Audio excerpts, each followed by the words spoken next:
آیت نمبر 10، بسم اللہ الرحمن الرحیم، قل ارأیتم ان کان من عند اللہ وکفرتم بہ۔ اب یہ وہ بات جو تسلسل چل رہا تھا کہ اگر تم یہ کہتے ہو کہ یہ میں نے اپنے پاس سے گھڑ لیا ہے تو روز قیامت اللہ کے حضور تم میرے کسی کام نہیں آ سکو گے۔ اب اس کا اگلا حصہ ہے کیا کہ اے پیارے صلی اللہ علیہ وآلہ وسلم آپ کہہ دیجئے قل ارأیتم، یہ تین الفاظ ہیں، الف را اور تم۔ الف کیا، را دیکھنا، تم کیا تم نے دیکھا ہے؟ اور میں نے بارہا آپ کی خدمت میں یہ بات عرض کی کہ جب قرآن اس بات کی طرف توجہ دلاتا ہے کہ کیا تم نے دیکھا، تو اس سے مراد آنکھوں سے دیکھنا نہیں ہوتا، یہ غور و فکر والا دیکھنا ہوتا ہے، سوچنے والا دیکھنا، کہ کیا کبھی تم نے اس بات پر غور کیا؟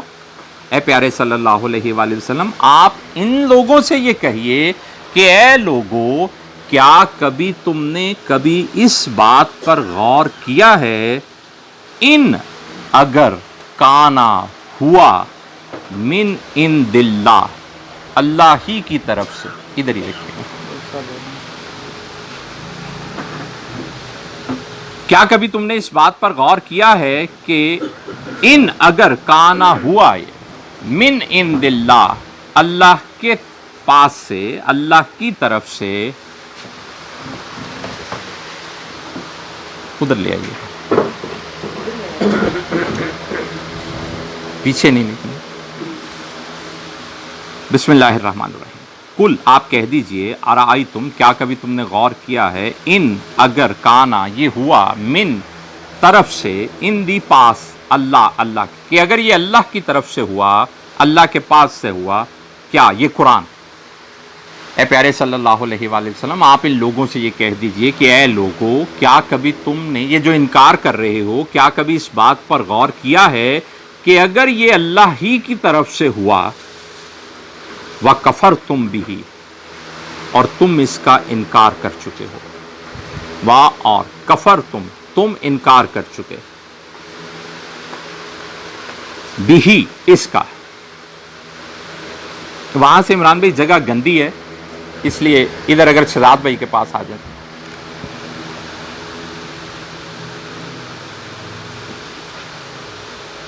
اللہ بسم اللہ الرحمن الرحیم، قل ارأیتم اے پیارے صلی اللہ علیہ وآلہ وسلم آپ کہہ دیجئے کہ اے انکار کرنے والوں، کیا کبھی تم لوگوں نے اس بات پر غور کیا ہے کہ اگر یہ آیتیں، یہ میں جو کچھ بیان کر رہا ہوں، یہ اللہ کی طرف سے ہی ہوا، وَكَفَرْتُمْ بِهِ، اور تم اس کا انکار کر چکے ہو، اور کفرتم تم انکار کر چکے ہو، بے ساتھ ہی اس کا انکار کر چکے ہو۔ اب دیکھیے اس کا آگے جواب نہیں ہے، صرف سوال ہے، اور یہ سوال اپنے اندر ایک قیامت لیے ہوئے ہے کہ کبھی غور کرو کہ جس چیز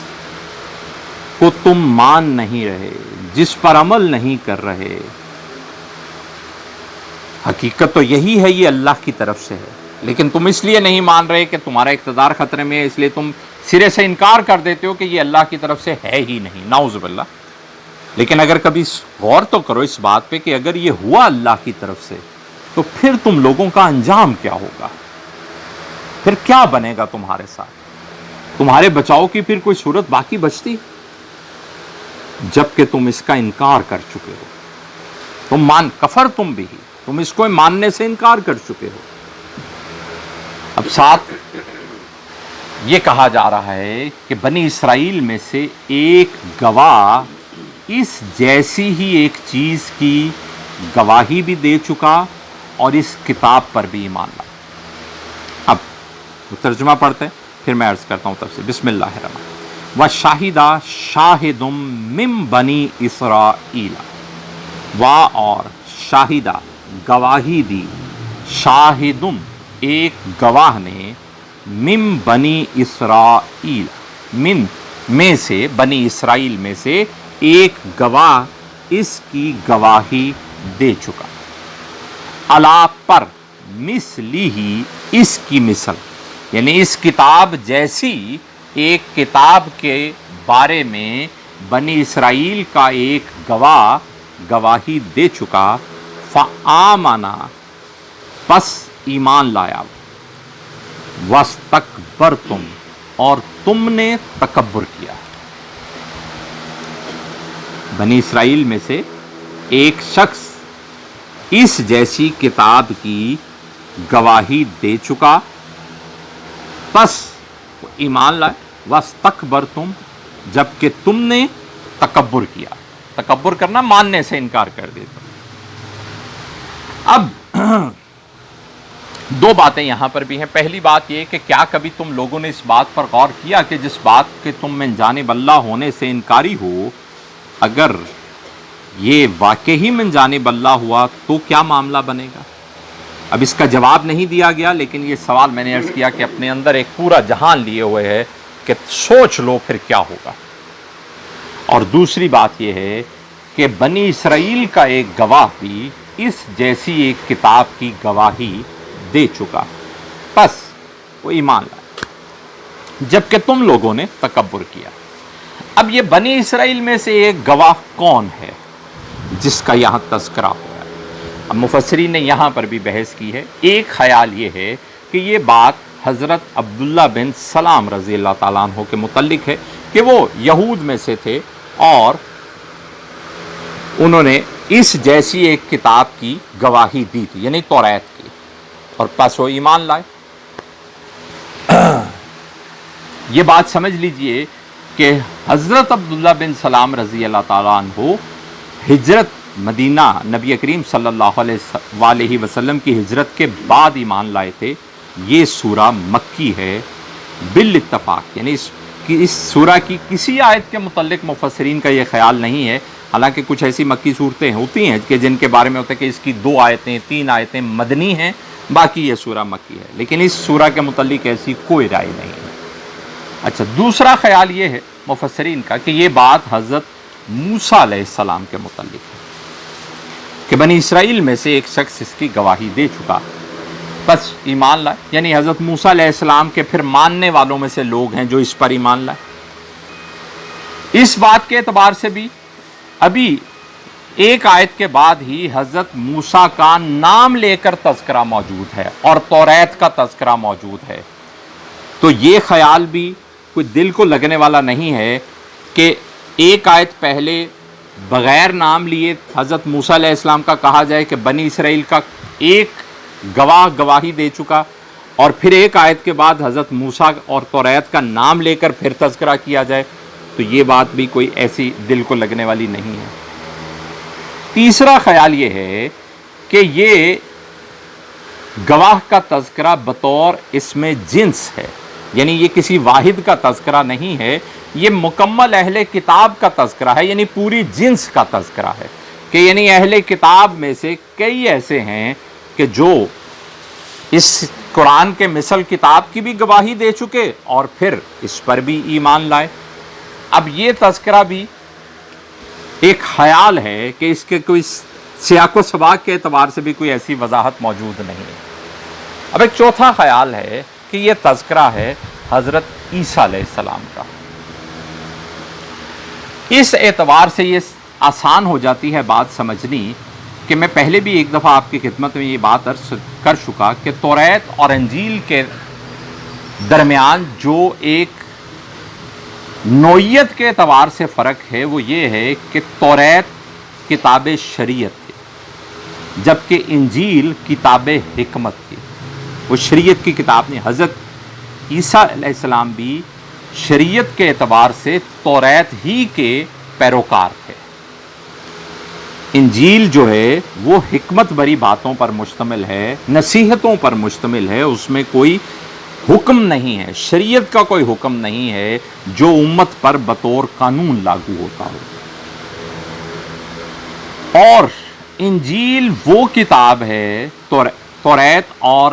زبور کے مقابلے میں جس میں نبی کریم صلی اللہ علیہ وآلہ وسلم کی نبوت کے اعتبار سے، نزول کے اعتبار سے بشارتیں ہیں اور نام لے کر بشارتیں ہیں. پوری تفصیلات موجود. توریت میں تو صفات کا تذکرہ ہے لیکن انجیل میں نام لے کر تذکرہ ہے اور ایک جگہ پر تو اس وضاحت کے ساتھ ہے کہ حضرت عیسیٰ علیہ السلام ارشاد فرماتے ہیں کہ میں آخری آنے والے کا راستہ صاف کرنے کے لیے آیا ہوں، اور وہ آخری آنے والا کچھ عرصے میں ظاہر ہو جائے گا۔ اب یہاں تک یہ لیے کھلا اعلان ہے کہ میرے بعد ایک اللہ کی طرف سے نبی آنے والا ہے، اور میں اس کا راستہ صاف کرنے کے، راستہ صاف کرنے سے مراد کہ نہیں اس سے پہلے جو آخری کام درپیش ہیں امتوں کو بتانے والے، وہ معاملات کے لیے، اور راستہ صاف کرنے سے مراد ہم بشارتیں بھی لے سکتے ہیں کہ یہ جو میں اللہ کی طرف سے تمہیں بشارتیں دے رہا ہوں، تفصیلات اس ہستی کی بتا رہا ہوں، تاکہ تم لوگوں کو اس ہستی کے نزول اور بعثت کے بعد کسی قسم کا تذبذب نہ ہو، کوئی کنفیوژن نہ ہو کہ وہ کون ہستی ہوگی، اس کی کیا نشانیاں ہوں گی۔ تو میں راستہ پوری طرح صاف، میں پوری وضاحت سے اس کی تفصیلات تمہیں بتا کے جا رہا ہوں۔ تو اس اعتبار سے، اور پھر نصارہ میں سے ایک بہت بڑی، یہود میں سے تو میں بارہا عرض کر چکا نا کہ نبی کریم صلی اللہ علیہ وآلہ وسلم کی حیات مبارکہ میں کہا جاتا ہے کہ کل ملا کے لگ بھگ 10 یہودی تھے جو صرف ایمان لائے تھے، جبکہ نصارہ کے بڑے بڑے گروہ، بڑی بڑی جماعتیں ایمان لائی تھیں، اور جن کا تذکرہ بھی قرآن نے کیا ہے کہ اہل کتاب میں سے وہ کہ جب وہ یہ قرآن کی آیتیں سنتے ہیں تو روتے ہوئے سجدے میں گر جاتے ہیں۔ اب یہاں پر ایک بات اور میں آپ کی خدمت میں علم کے اعتبار سے پیش کر دوں کہ اس دور میں حضرت عیسیٰ علیہ السلام کے ماننے والوں کے 2 بڑے گروہ تھے۔ ہمارے ہاں ایک کا تذکرہ چلتا ہے، اور اس اعتبار سے ہمارے ہاں پھر لوگ کنفیوژن کا شکار ہو جاتے ہیں۔ وہ شخص تھا پال، کہ پال کے پیروکار ہیں یہ جو جنہوں نے یہ تحریفات کی ہیں، انجیل میں بھی یہ چیزیں جو آج یہ جتنے ہم وہ کیا نیو ٹیسٹمنٹ آف بائبل، یہ سارے یہ پال کے کارنامے ہیں۔ ان کا بڑا وہ کیا اسے پوپ کہتے ہیں، پال۔ لیکن پال سے پہلے ایک شخص تھا شمون، اور شمون اور اس کے پیروکار اپنے آپ کو نصارہ کہلواتے تھے۔ یہ پال تھا جس نے اپنے آپ کو مسیحی کہنا شروع کیا تھا، جن کو آج ہم عیسائی یا کرسچن کہتے ہیں، یہ نام پال نے اختیار کیا تھا۔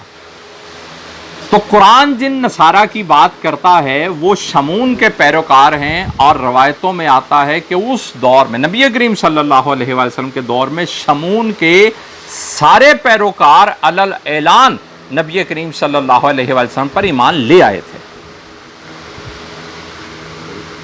تو تاریخ کے پڑھنے والے عموماً پال کا تذکرہ جب پڑھتے ہیں تو وہ اس کنفیوژن کا شکار، پھر وہ یہ اس لفظ عیسائی کہاں سے شروع ہوا، یہ جھوٹی نسبت والے ہیں، کیونکہ قرآن نے کہیں عیسائی لفظ نہیں استعمال، مسیحی لفظ ہے نصارہ۔ وہ نصارہ وہ جو صحیح لڑی میں سے تھے، اور اپنے صحیح استاد شمون کی تعلیمات پر چلتے ہوئے جوں قرآن کا نزول ہوا، نبی کریم صلی اللہ علیہ وسلم کی بات سنی، وہ ایمان لے آئے، وہ نصارہ ہیں۔ تو یہاں پر اس اعتبار سے یہ تذکرہ سب سے مناسب لگتا ہے کہ بنی اسرائیل میں سے ایک گواہی دینے والا گواہی دے چکا، یعنی وہ تمہیں ان ایڈوانس بتا چکا ہے کہ ایک آخری نبی آنے والا ہے، اور وہ اس کی مثل پر ایمان لایا تھا، اس کی مثل پر اس نے گواہی دی تھی کہ حضرت عیسیٰ علیہ السلام نے بھی توریت کی گواہی دی تھی، توریت پر ایمان رکھتے،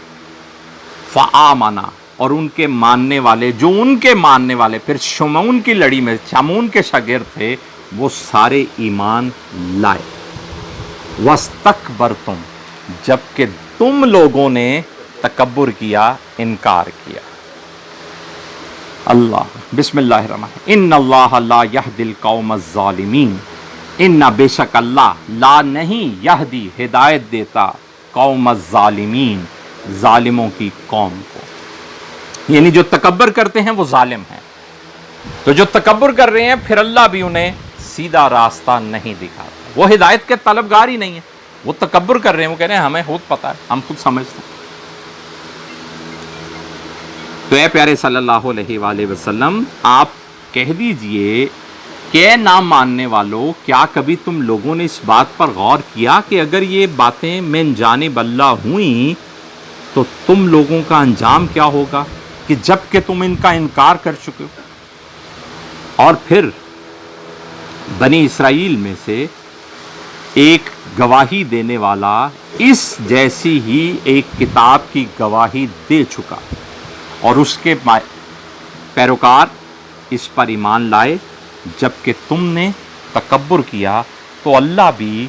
ظالموں کو قوم کو راستہ نہیں دکھاتا۔